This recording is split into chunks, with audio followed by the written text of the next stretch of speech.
नमस्कार दोस्तों, उत्सव के इस डिजिटल प्लेटफॉर्म पर आप लोगों का एक बार फिर से स्वागत है। दोस्तों, जैसा कि हमने पिछले वीडियो में रीजनिंग के बारे में डिस्कशन किया था कि किसी भी चीज़ को लॉजिकली आंसर करना रीजनिंग कहलाता है।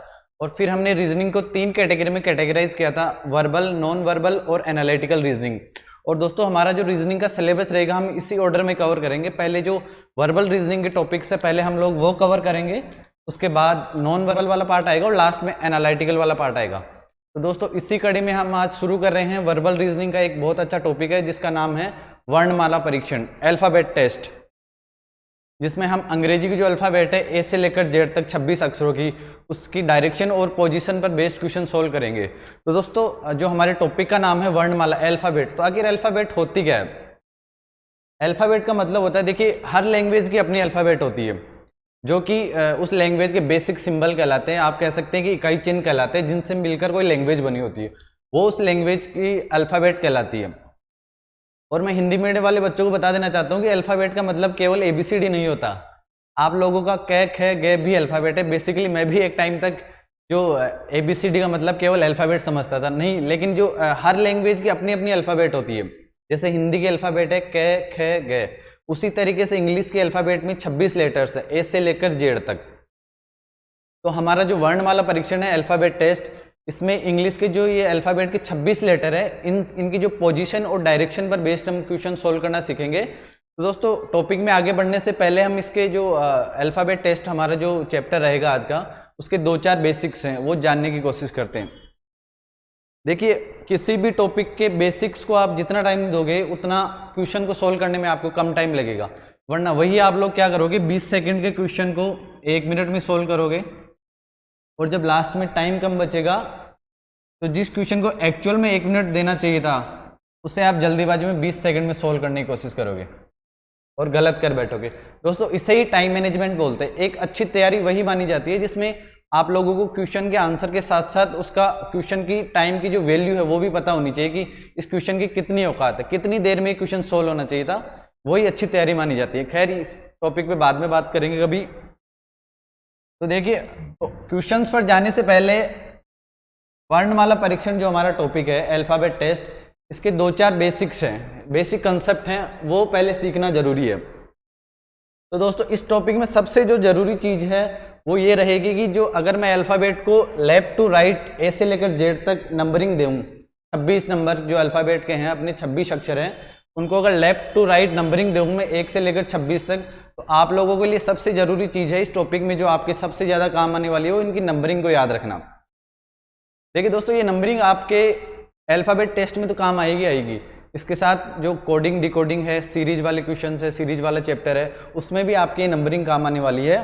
तो दोस्तों, जो सबसे जरूरी चीज़ है इस टॉपिक के लिए वो है इसकी नंबरिंग। अब देखिए, नंबरिंग के लिए कई सारी ट्रिक्स आप लोगों ने यूट्यूब पे भी देख सकते हो आप, और आपको कई बच्चों को अच्छे से नंबरिंग याद भी होगी। जैसे जी को आप 7, G7 है, T20, K11, ऐसे कैसे भी याद रख सकते हो, के मतलब किंग्स 11 पंजाब। लेकिन जो सबसे मोस्ट कॉमन ट्रिक है बनी हुई है, उसे समझिए आप लोग। देखिए, एक बहुत ही कॉमन ट्रिक है इजोटी करके, इसमें इन 5 अक्षरों की पोजीशन है 5, 10, 15, 20, 30। अगर आप 26 के 26 टिप्स पे नहीं याद रख सकते तो कम से कम आपको ये 5 जो अल्फाबेट है इनकी पोजीशन तो याद रखनी है। इससे आपका काम हो जाएगा काफ़ी हद तक। इसके लिए आपको अब टिप्स पे 26 अक्षर गिनने की जरूरत नहीं है। मान लीजिए जैसे आप लोगों को पता है टी का नंबर 20 है, अब वो 21 नंबर पे पूछता है तो TU, यू किस पे है। मान लीजिए क्यू पूछता है, अब आप लोगों को पता है ओ का 15 पे है तो OPQ, आप 15 से डायरेक्ट 17 पे आ जाओगे। अब आपको 1 से स्टार्ट करने की जरूरत नहीं है। तो ये इजोटी ट्रिक है ना, ये आप लोगों को ये तो कम से कम याद रखनी है। देखिए, सबसे जरूरी चीज इसमें नंबरिंग है। नंबरिंग अगर आपको याद नहीं है तो आप लोग एग्जाम में क्या करोगे, या तो उंगलियों पे गिनने बैठोगे या फिर पेपर के पीछे नंबरिंग लिखते हो 1 से लेकर जेड तक, फिर उसे लेफ्ट टू राइट नंबर देते हो, राइट टू लेफ्ट नंबर देते हो। तो ये आपको अच्छे से टिप्स पे याद करनी है नंबरिंग इसकी। अब नंबरिंग के अलावा 2-4 कंसेप्ट है इसमें, बेसिक कंसेप्ट है, वो सीखने की कोशिश करते हैं, उसके बाद हम लोग क्वेश्चंस पे आएंगे। देखिए, अगर मैं लेफ्ट टू राइट और राइट टू लेफ्ट नंबरिंग कर दूं इसके बाद अगर कोई सा भी लेटर है, मान लीजिए ओ है, अब ओ की लेफ्ट टू राइट में नंबरिंग देखता हूं तो ओ आता है अपने 15 पे, ठीक है, और ओ की नंबरिंग राइट टू लेफ्ट देखूं ना मैं, तब ओ आता है 12वें नंबर पे। तो मेरे कहने का मतलब है जब किसी भी लेटर की लेफ्ट टू राइट पोजीशन और राइट टू लेफ्ट पोजीशन, दोस्तों एक चीज आप समझ रहे हैं, यहाँ मेरा जब भी लेफ्ट और राइट में, जब भी लेफ्ट और राइट बोलूं तो उसका मतलब आप लोगों का लेफ्ट और राइट से मेरा मतलब है, आपके पर्सपेक्टिव में मैं लेफ्ट और राइट बोल रहा हूं। देखिए मेरा फेस अभी आपके फेस के अपोजिट डायरेक्शन में है, तो आपका लेफ्ट और मेरा लेफ्ट अलग अलग डायरेक्शन में है।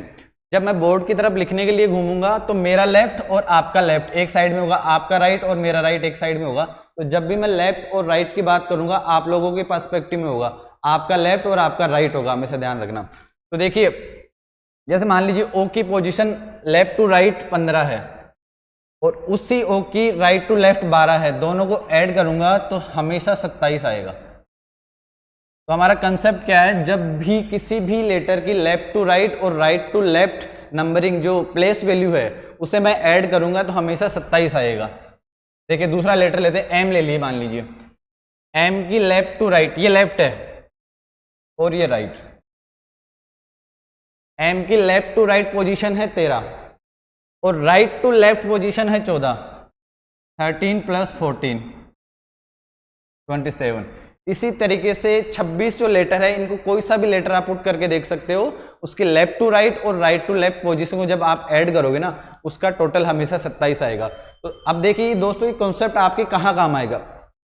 मान लीजिए आपको नंबरिंग लेफ्ट टू राइट ही याद रखनी है, राइट टू लेफ्ट आप ऑटोमेटिकली निकाल सकते हो इस कंसेप्ट के थ्रू। अब देखिए कैसे निकाल सकते हैं, मान लीजिए कोई लेटर की पोजीशन आपको क्वेश्चन में दे रखी है कि बाएं से 17 है, अब उसकी दाएं से पोजीशन पूछ रहा है, तो बाएं से 17 है, लेफ्ट से 17 पे है, आप राइट से कैसे निकालोगे। अभी मैंने बताया था कि लेफ्ट और राइट को जोड़ेंगे तो उसका टोटल हमेशा 27 आएगा। जब आपको लेफ्ट से 17 दे रखा है और राइट से पूछ रहा है तो आप 27 में से माइनस कर दीजिए। ये देखिए जिस लेटर की पोजीशन लेफ्ट से 17 पे है उसकी राइट से 10 पे होगी। अब क्रॉस चेक कर लेते हैं इसको, लेफ्ट से 17 पे अपना क्यू है, अब 27 में से माइनस किया, अपना आंसर आया 10।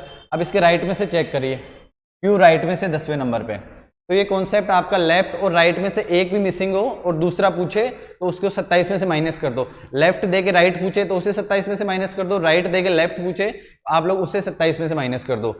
अब ठीक है, चलिए ये कॉन्सेप्ट की बात होगी। अगर दूसरे कॉन्सेप्ट की बात करें यहाँ, तो देखिए अल्फाबेट टेस्ट वाले टॉपिक में अगर विपरीत युग्मों का योग करूं मैं हमेशा,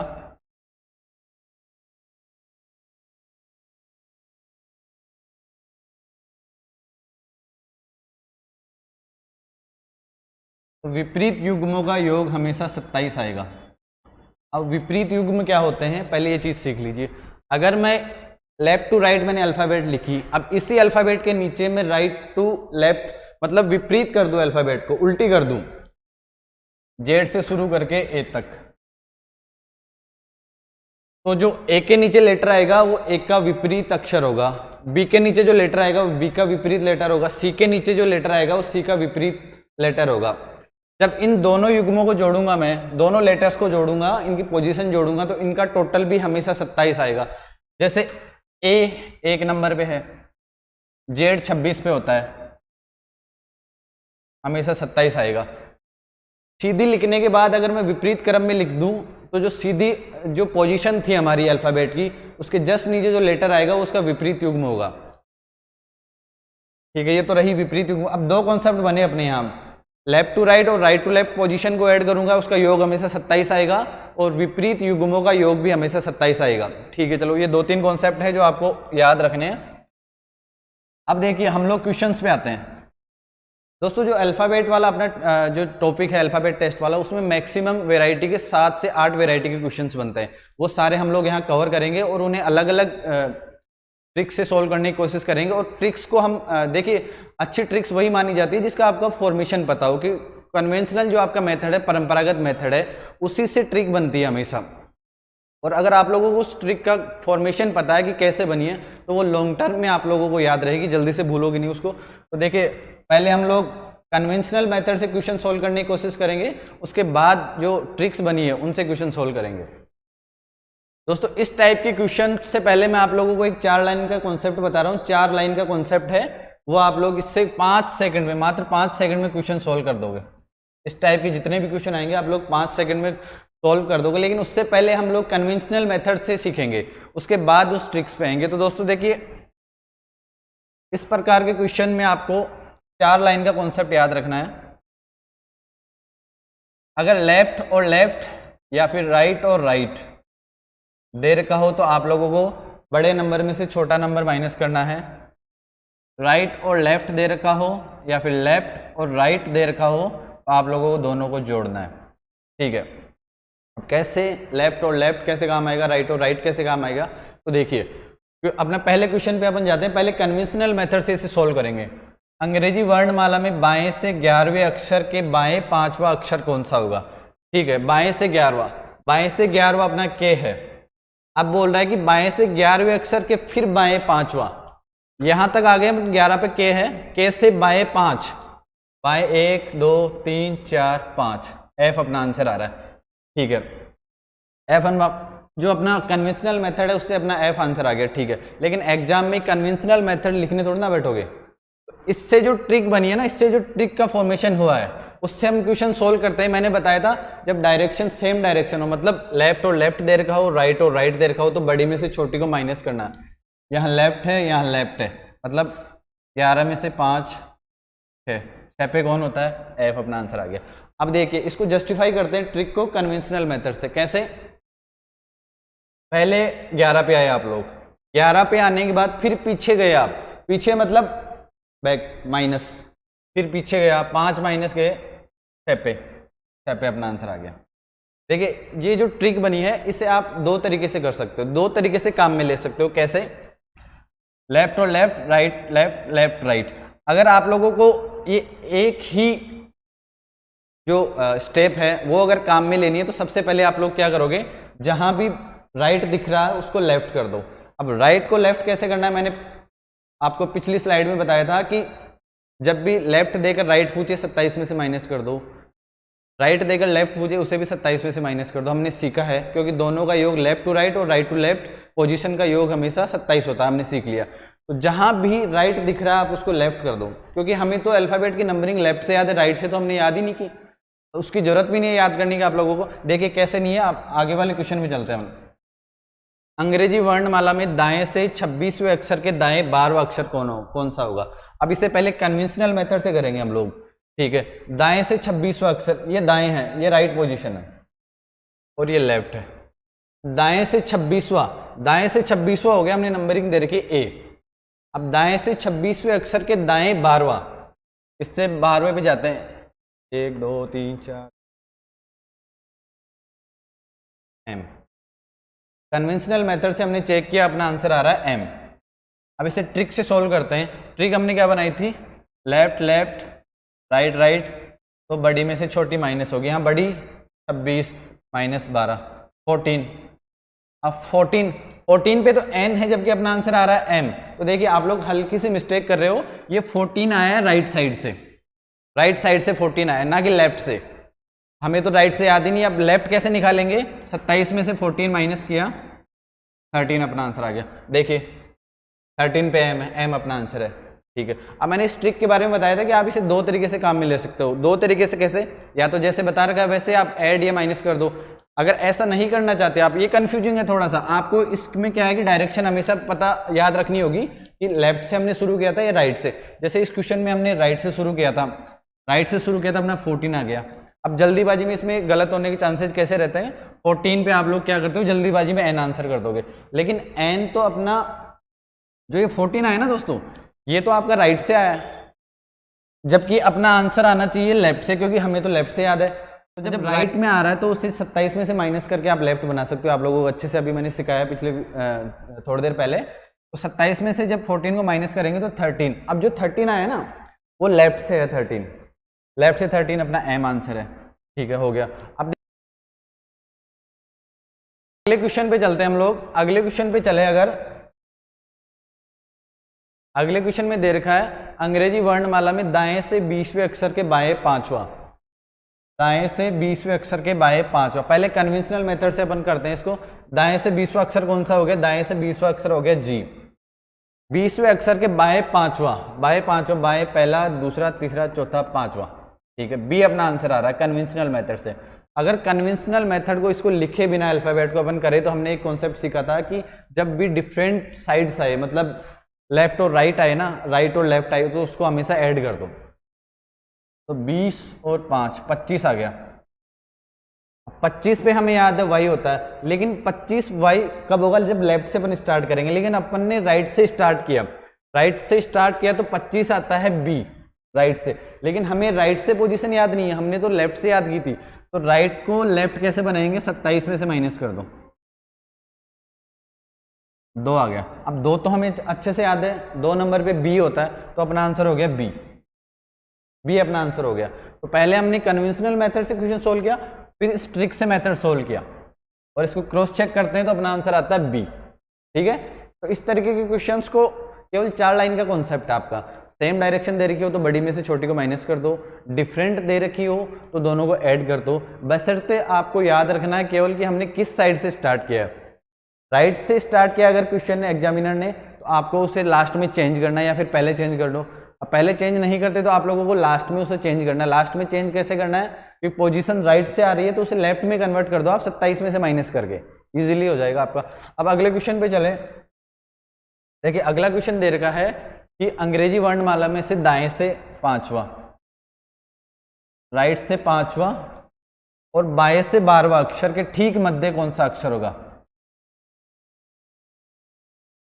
बाएं से 12वां यानी लेफ्ट से 12वां, इनके ठीक बीचों बीच कौन सा अक्षर होगा? देखिए ऐसे क्वेश्चंस को करने के लिए सबसे पहले आप लोग क्या करो कि जितने भी राइट दे रखे हो ना उन सबको लेफ्ट कर लो, या फिर लेफ्ट दे रखे हो तो उनको राइट कर लो।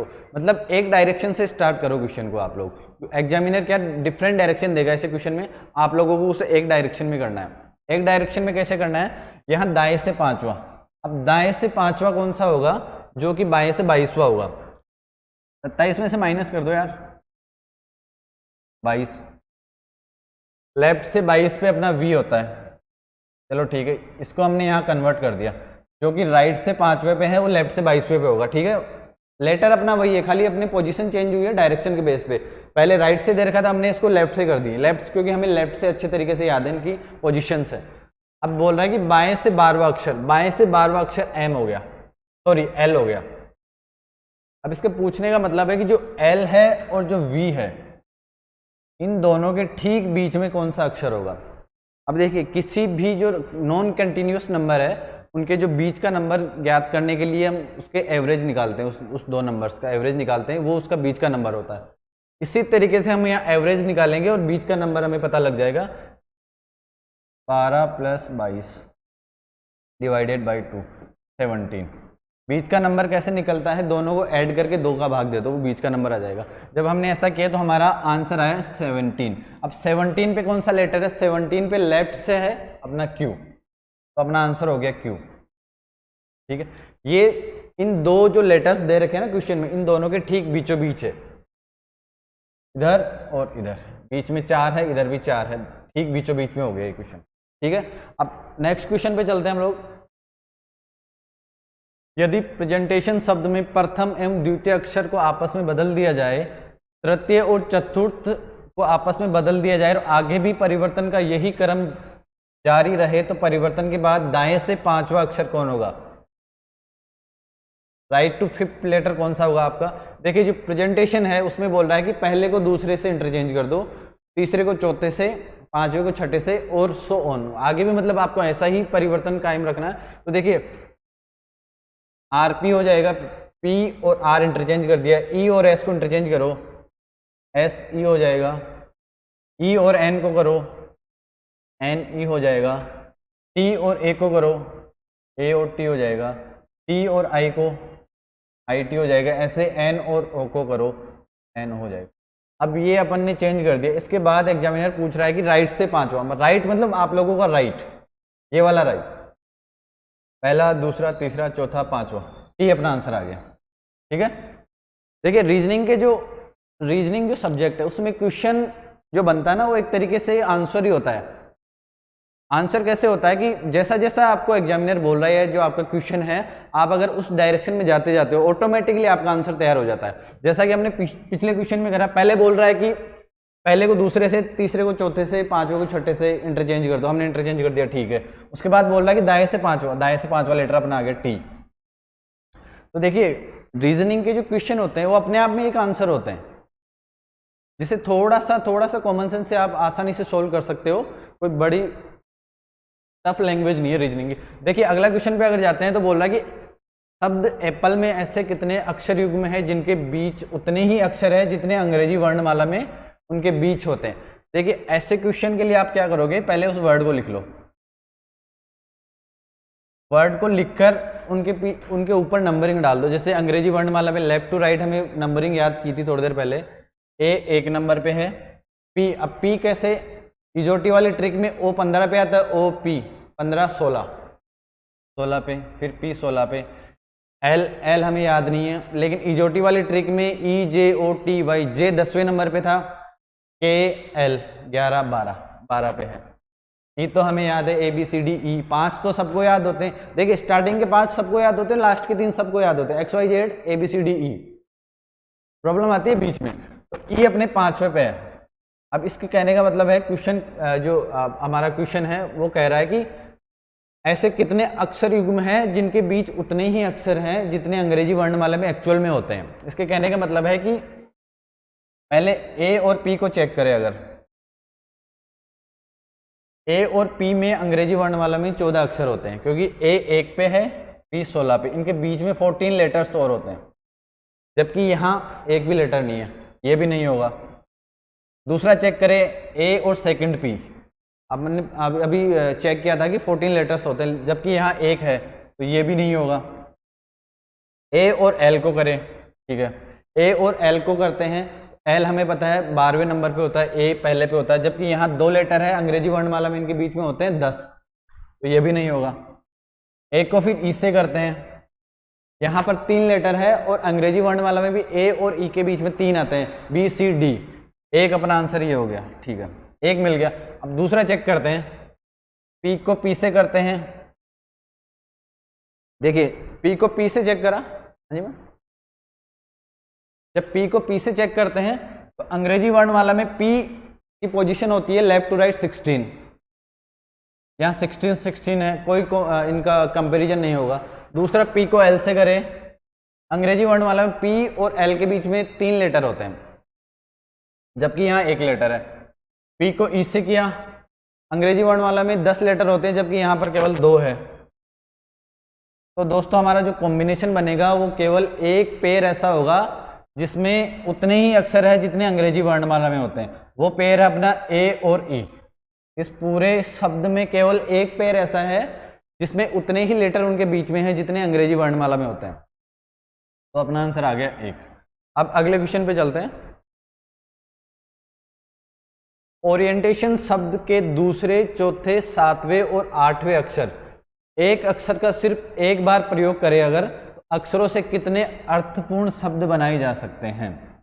ठीक है, पहले बोला ओरिएंटेशन का दूसरा शब्द, दूसरा अक्षर हो गया आर, आर के बाद बोला चौथा हो गया अपना ई, फिर बोला सातवां हो गया ए, फिर बोल रहा आठवां हो गया टी, ये टी हो गया। ठीक है, इन 4 अक्षरों से कितने अर्थपूर्ण शब्द बनाए जा सकते हैं। देखिए इस टाइप के क्वेश्चंस में आप लोगों का थोड़ा सा जो इंग्लिश वोकेब वाला पार्ट है थोड़ा सा अच्छा होना चाहिए, ज़्यादा मैं स्ट्रॉन्ग की बात नहीं कर रहा, थोड़ा सा कॉमन सेंस अच्छा होना चाहिए आपका। ठीक है, तो देखिए इन 4 अक्षरों से अगर अपन कोई शब्द का फॉर्मेशन करें, मीनिंगफुल वर्ड बनाए हम, तो कितने मीनिंगफुल वर्ड बन सकते हैं, क्वेश्चन का मतलब ये है। तो देखिए पहला तो तैयार हो गया रीड, कोई अक्षर नहीं होता, RAET ये भी नहीं होता, RATE हमें मालूम है रेट मीनिंगफुल वर्ड होता है इंग्लिश में। ठीक है, RTAE ये भी नहीं होता। अब टी को पहले ले लीजिए, TAER ये भी नहीं होता। TEAR, टीयर हमें पता होता है। अब ए को ले लीजिए, ATRE, ये भी नहीं होता। ATER, ये भी नहीं होता। अब ई को ले लीजिए, ETAR, ये भी कोई वर्ड नहीं होता मीनिंगफुल। ETRA, ये भी नहीं होता। तो देखिए कुल मिला के दो शब्द अपने ऐसे बन रहे हैं जिनका अंग्रेजी में जो मीनिंग निकलता है, मीनिंगफुल वर्ड्स निकल रहे हैं अपने, दो, केवल दो निकल रहे हैं, रेट और टीयर। अपना आंसर हो जाएगा दो, केवल दो शब्द ऐसे बनेंगे ओरिएंटेशन से इन चार अक्षरों को लेकर जिनका कोई मतलब निकलता है। ठीक है, देखिए अगले क्वेश्चन पे चलते हैं। अगला क्वेश्चन दे रखा है, निम्नलिखित श्रृंखला में कितने ऐसे बी है जिनके ठीक पहले एम है और ठीक बाद आर है। ये कॉम्बिनेशन बनना चाहिए, ठीक पहले और ठीक बाद। ठीक पहले और ठीक बाद का मतलब देखिए हमेशा ये होता है कि उसके बीच में कुछ नहीं आना चाहिए, जस्ट उसके बाद वो शब्द अक्षर आ जाना चाहिए। जैसे ठीक बाद आर है तो जस्ट आर आ जाना चाहिए, उसके बाद बीच में कुछ नहीं आना चाहिए। देखिए 20 से पहले नहीं, 20 से पहले एम है, ठीक है, एक कंडीशन अपनी अप्लाई हो रही है, लेकिन दूसरी कंडीशन यहाँ पर डिफॉल्ट है, आर आना चाहिए जबकि बी आ रहा है। ठीक है, दूसरा बाद में आर आ रहा है, ठीक है, सेकंड पोजीशन अपनी एप्लीकेबल है, लेकिन पहली पोजीशन पहले बी आ रहा है, नॉट करेक्ट। पहले एम आ रहा है, ठीक है, जस्ट पहले एम आ रहा है, जस्ट बाद आ रहा है, एक अपना आंसर हो गया। आगे चेक करते हैं, आगे बी कहाँ है। बी के ठीक पहले एम आना चाहिए, नहीं, गलत है। बी के ठीक पहले एम आना चाहिए, ठीक है, सेकंड कंडीशन चेक करते हैं, ठीक बाद आर आना चाहिए, ठीक है, आर। दो अक्षर ऐसे हैं जिनके ठीक पहले एम है और ठीक बाद आर है। ठीक है, अगला क्वेश्चन पे चलते हैं। दिए गए शब्दों को अंग्रेजी वर्ण क्रम अनुसार व्यवस्थित कीजिए और बताइए कि कौन सा शब्द प्रथम होगा और कौन सा अंतिम होगा। देखिए मैंने आप लोगों से कहा था कि इस टॉपिक में सबसे जो जरूरी चीज़ है वो है क्वेश्चंस की अल्फ़ाबेट जो लेटर्स है उनकी नंबरिंग। अगर नंबरिंग आपको अच्छे से याद है तो कोई भी क्वेश्चन आप उसे जल्दी से सोल्व कर सकते हो। ये क्वेश्चन भी नंबरिंग सही, मतलब जो नंबरिंग का रोल है इसमें भी थोड़ा सा पोजीशन का रोल है, जो प्लेस वैल्यू है लेटर्स की उनका रोल है इसमें। देखिए चार शब्द है, जयपुर, जालोर, जैसलमेर और झुंझुनू। अब देखिए बोल रहा है कि अल्फ़ाबेटिकल ऑर्डर में इनको अरेंज करना है।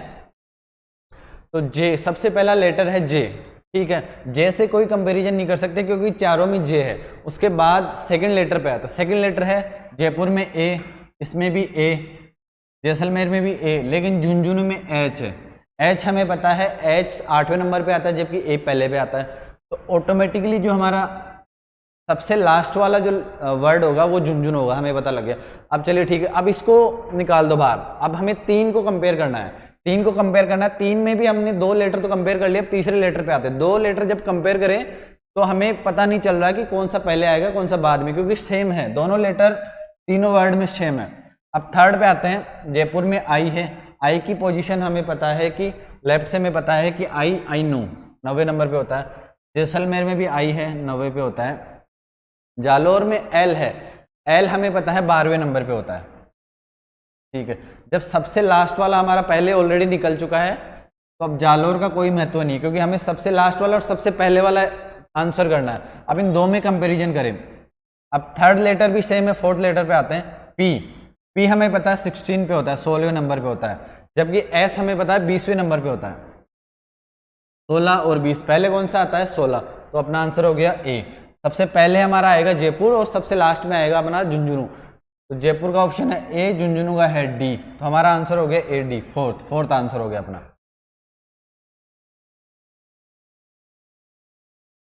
दोस्तों अगले क्वेश्चन की बात करें, फादर शब्द में कौन सा अक्षर उसी स्थान पर है जिस स्थान पर अंग्रेजी वर्णमाला में होता है। तो देखिए इस टाइप के क्वेश्चन में भी आपको क्या करना है, पहले इनकी नंबरिंग इनके ऊपर लिख दो। एफ होता है 6 पे, ए 1 पे, 20 पे, एच होता है अपना 8 पे, ई होता है अपना 5 पे और आर होता है अपना 18 पे। ठीक है, अब क्वेश्चन का कहने का मतलब है कि ये जो फादर शब्द है इसमें कौन से लेटर ऐसे हैं कि जो एक्चुअल में अंग्रेजी वर्णमाला में भी उसी स्थान पर होते हैं और इस शब्द में भी उसी स्थान पर है। अंग्रेजी वर्णमाला में एफ होता है 6ठे नंबर पे, जबकि इसमें है पहले नंबर पे।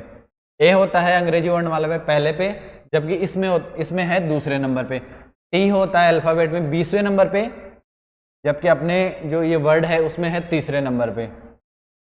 एच होता है अपने 8वें, अल्फ़ाबेट में एच हमेशा 8 पे होता है जबकि यहाँ चौथे नंबर पे है। अल्फ़ाबेट में ई 5वें नंबर पे होता है जबकि यहाँ भी 5वें नंबर पे है। ठीक है, एक मिल गया हमें। अब लास्ट जो लेटर है उसे चेक करते हैं। आर, अल्फ़ाबेट जो हमारी जो इंग्लिश की अल्फ़ाबेट है आर उसमें होता है लेफ्ट टू राइट 18वें नंबर पे जबकि यहाँ 6वें नंबर पे है, तो ये भी नहीं होगा। तो हमारा आंसर हो गया केवल और केवल ई। ई ऐसा लेटर है इस वर्ड में जो एक्चुअल में उसी पोजीशन पे है जिस पे अंग्रेजी वर्णमाला में होता है, इंग्लिश अल्फ़ाबेट में होता है, उसी पोजीशन में यहाँ पर भी है। 5वें नंबर पे भी वही होता है और यहाँ पर भी 5वें नंबर पे है, तो हमारा आंसर केवल ई होगा यहाँ पर। तो देखिए इस टाइप के क्वेश्चन आते हैं, उसमें आप लोगों को क्या करना है कि पहले तो प्रोनाउंसिएशन से भी इस तरीके के क्वेश्चन आप लोगों के काफ़ी हद तक शॉर्ट हो सकते हैं। अगर वहाँ भी कंफ्यूजिंग लगे तो फिर आप लोग क्रॉस चेक करिए इनको, क्लासिफिकेशन से फिक्शन बन सकता है नहीं बन सकता है चेक करते हैं एक बार। क्लासिफिकेशन में एफ भी है, आई भी है, सी भी है, टी भी है, आई भी है, ओ भी है, एन भी है। ठीक है, फिक्शन बन सकता है अपना। दूसरा सेल की बात करें, क्लासिफिकेशन में एस भी है, ए भी है, एल भी है, लेकिन अपना ई नहीं है, तो सेल क्लासिफिकेशन से नहीं बन सकता। दूसरा क्लास की बात करें तो क्लास में सी बी क्लासिफिकेशन में आता है, एल भी है, ए भी है, एस भी है, लेकिन एच नहीं है, एच लेटर क्लासिफिकेशन में नहीं है। ठीक है, ये भी नहीं बन सकता। क्लासिफाइड की बात करें तो सी भी अपना क्लासिफिकेशन में है, एल भी है, ए भी है, अपना एस भी है, एस भी है, आई भी है, एफ भी है, आई तो है ही, ई भी है अपना, लेकिन डी नहीं है। तो क्लासिफिकेशन से इन चार में से केवल और केवल फिक्शन जो शब्द है वही बन सकता है, ये तीन बाकी तीन नहीं बन सकते। इस तरीके के क्वेश्चन में देखो आप लोगों को सबसे जो इजी मेथड है, नॉन कंफ्यूजिंग है, वो है क्रॉस चेक कर लो। आपको क्वेश्चंस के जो लेटर दे रखे हैं लेटर्स को क्रॉस चेक कर लो, एक बार मिला लो लेटर्स को, अगर बन रहा है तो ठीक है, नहीं बन रहा है तो उसे क्रॉस कर दो। अब अगले क्वेश्चन पे चलते हैं हम लोग। अगला क्वेश्चन है, देखिए अर्धांश पे बेस्ड जो क्वेश्चंस आते हैं हमारे अल्फाबेट टेस्ट में, अर्धांश का मतलब होता है कि आधा अंश। अगर अंग्रेजी वर्णमाला में 1 से 26 तक 26 लेटर है ना, उनको बीच में से डिवाइड करते, मतलब 13 एक साइड करते, 13 एक साइड करते, तो दो अर्धांश बनते हैं, ये पहला और ये दूसरा अर्धांश। ठीक है, पहले अर्धांश में 1 से लेकर 13 तक जो लेटर है पहले अर्धांश में आते हैं, और 14 से जो 26 लेटर है वो सेकंड अर्धांश में आते हैं। तो देखिए अर्धांश पे क्वेश्चंस कैसे बनते हैं, एग्जामिनर क्या करता है कि पहले जो पहला अर्धांश है 1 से लेकर 13 तक जो लेटर्स हैं पहले उनको विपरीत क्रम में लिख देगा, फिर उन पे क्वेश्चंस बनाएगा, फिर पहले अर्धांश को वैसे का वैसा रखते हुए दूसरे अर्धांश को चेंज कर देगा, उल्टा कर देगा, विपरीत कर देगा, या फिर करेगा दोनों अर्धांशों को विपरीत कर देगा। इसमें 3 तरीके के क्वेश्चंस बनते हैं, पहले अर्धांश को चेंज करके, दूसरे अर्धांश को चेंज करके, और फिर दोनों को एक साथ चेंज करके। तो हम स्टेप बाय स्टेप पहले अर्धांश से क्वेश्चन हम पुट करते हैं। पहले देखिए क्वेश्चंस पर जाने से पहले अर्धांश का भी एक कॉन्सेप्ट है, वो पहले हम सीख लेते हैं, पहले अर्धांश का और दूसरे अर्धांश का। देखिए दोस्तों, अगर पहले अर्धांश की बात करें तो पहले अर्धांश का मतलब है कि ए से लेकर एम तक जितने भी लेटर है मैं उनको उल्टे क्रम में लिख दूं। उल्टे क्रम में मतलब विपरीत क्रम में लिख दूं। तो जो पहले वाला ऑर्डर है और जो नया ऑर्डर बना ना अल्फाबेट का, दोनों को अगर ऐड करें, दोनों की पोजीशन ऐड करें तो हमेशा उसका योग 14 आएगा। जैसे आई है, अब आई है सीधी अल्फाबेट में आई 9th पोजीशन पे होता है, लेकिन जब हमने पहले अर्धांश को विपरीत क्रम में लिख दिया तो आई के नीचे आ गया ई, ई की पोजीशन है 5, तो 9 + 5 14। तो दोनों का जो युग्म का योग होगा, पहले अर्धांश को विपरीत करने के बाद जो पेयर बनेगा ना अक्षरों का, पहले वाला और जो नया हुआ इंटरचेंज करने के बाद, या फिर बोल सकते हैं विपरीत क्रम में लिखने के बाद जो नया अक्षर आया ना, तो दोनों की अगर प्लेस वैल्यू को ऐड करें तो उसका योग हमेशा 14 आएगा। अब ये आपके इस तरीके के क्वेश्चंस में कैसे काम आएगी आगे देखते हैं। क्वेश्चन, पहले क्वेश्चन पे चलते हैं। अंग्रेजी वर्णमाला में प्रथम अर्धांश को विपरीत क्रम में लिखने के बाद, ठीक है हमने विपरीत क्रम में लिख दिया, आपको एग्जाम में लिखना नहीं है, मैं केवल समझाने के लिए, मैं ये जो विपरीत क्रम में लिख रहा हूँ ना केवल समझाने के लिए है, बाकी आपको ट्रिक से ही क्वेश्चन सोल्व करना है। और पहले वाली ट्रिक हमारी हमेशा काम आएगी, लेफ्ट टू राइट और राइट टू लेफ्ट वाली हमेशा काम आएगी। वो राइट हो लेफ्ट लेफ्ट हो तो उसे माइनस कर दो, लेफ्ट राइट हो और लेफ्ट और राइट दोनों अगर विपरीत साइड्स हो तो उनको ऐड कर दो, तो हमारी ट्रिक तो वही काम आनी है। देखिए अंग्रेजी वर्णमाला में प्रथम अर्धांश को विपरीत क्रम में लिख दिया जाए तो बाएं से 16वां अक्षर के बाएं 7वां अक्षर कौन सा होगा, बाएं से 16वां अक्षर के बाएं 7वां।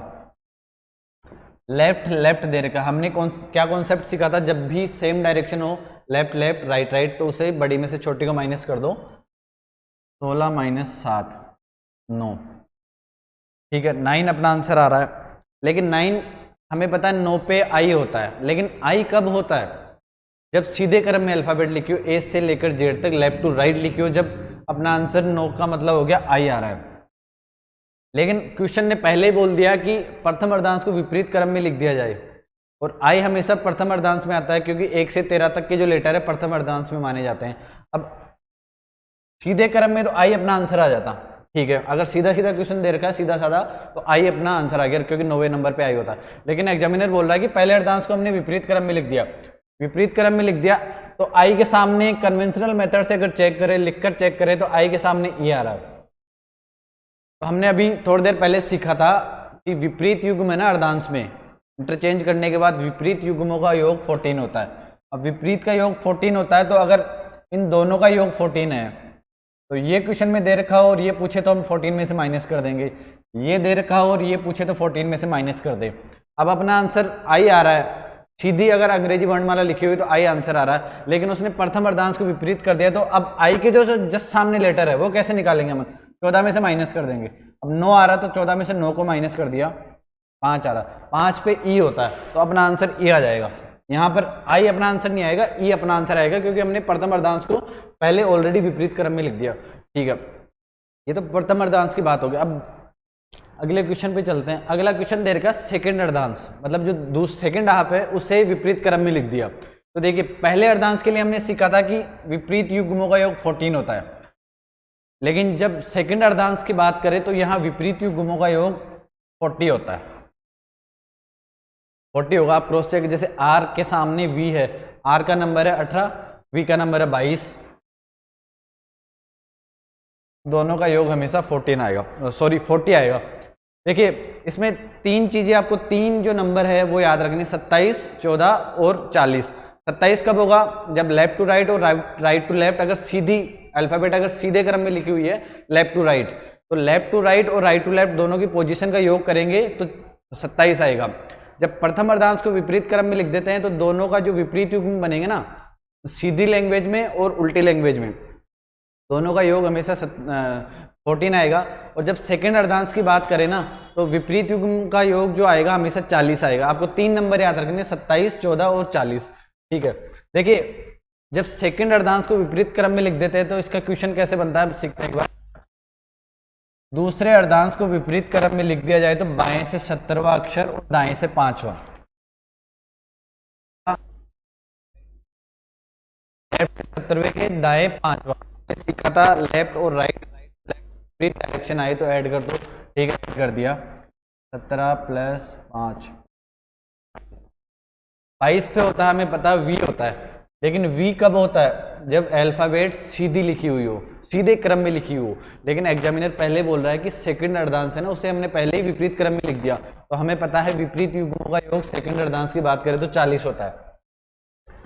अब 40 हो रहा है, 22 अपना आंसर आ रहा है, लेकिन 22 के जस्ट सामने, पहले सीधे क्रम में तो 22 वी है, लेकिन विपरीत करने के बाद वी के सामने कौन सा लेटर आ रहा है हम कैसे निकाल सकते हैं, 40 में से माइनस करके। 40 में से 22 को माइनस किया, 18, 18 पे हमें पता, 18 पे हमें पता, 18 पे वी के सामने देखो, वी 22 पे है, वी के जस्ट सामने विपरीत करने के बाद 18 पे आर आ रहा है, अपना आर अपना आंसर हो जाएगा। तो पहले अर्धांश की बात करें तो 14 में से माइनस कर दो, दूसरे अर्धांश की बात करें तो 40 में से माइनस कर दो, ठीक है, इस तरीके की। अब इसमें थर्ड टाइप का जो क्वेश्चन बनता है वो बनता है कि दोनों अर्धांश को विपरीत क्रम में लिख दिया जाए, ठीक है। एक बार हमने सीखने के लिए विपरीत क्रम में लिख दिया दोनों अर्धांशों को, ठीक है।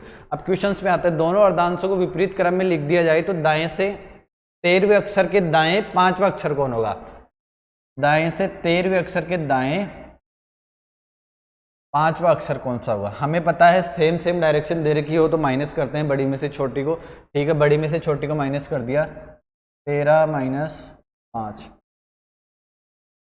8 अपना आंसर आ गया, 8 अपना आंसर आ रहा है। लेकिन 8 आ रहा है दाएं से 8 आ रहा है, बाएं से कितना होगा, 27 माइनस 8, क्योंकि हमें तो नंबरिंग बाएं से याद है ना, 19।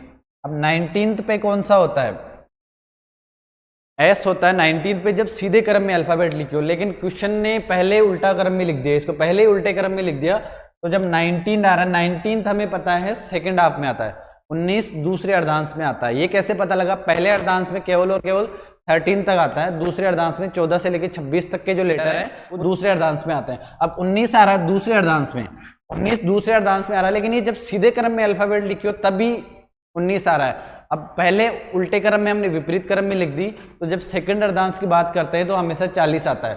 40 में से 19 माइनस करें तो 21। अब 21 पे कौन सा होता है? 21 पे होता है अपना यू, तो यहां अपना आंसर आ जाएगा यू। यू अपना आंसर आ जाएगा, ये यू। 19 आ रहा था, सीधी अल्फाबेट लिखी थी जब एस, लेकिन सीधी ना लिख के उसने विपरीत क्रम में पहले लिख दिया, उसके जस्ट सामने वाला कैसे निकालते हैं? 40 में से माइनस करके। यू अपना आंसर आ गया। तो देखिए ये मैक्सिमम वैरायटी के क्वेश्चन हमने आज जो अल्फ़ाबेट वाला अपना टॉपिक है उसमें सीख लिए हैं। तो दोस्तों इसमें सबसे जो जरूरी चीज़ है वो है इनकी नंबरिंग। नंबरिंग अगर आपको लेफ्ट टू राइट अच्छे से याद है तो आपके इस जो टॉपिक के क्वेश्चन है मैक्स टू मैक्स 10 सेकंड में सोल्व कर सकते हो। कितना भी बड़ा क्वेश्चन हो आप मैक्स टू मैक्स 10 सेकंड में सोल्व कर सकते हो। नंबरिंग आपको अच्छे से याद होनी चाहिए। तो चलिए दोस्तों, हमारा जो आज का टॉपिक हुआ alphabet test. Thank you so much, keep watching.